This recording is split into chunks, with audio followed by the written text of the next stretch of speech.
Hey everyone, welcome back to my channel. In this video I will show you how to change the download location on Windows. So let's get started. So firstly open the file explorer.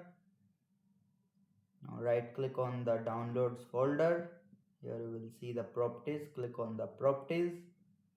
Now you will see the location. Click on the location. Here you will change the location.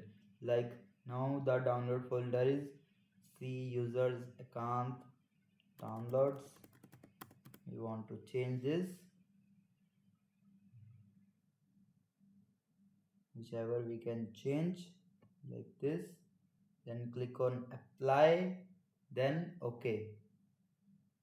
Now your download folder will be changed. All the download folder items will transfer to favorites folder,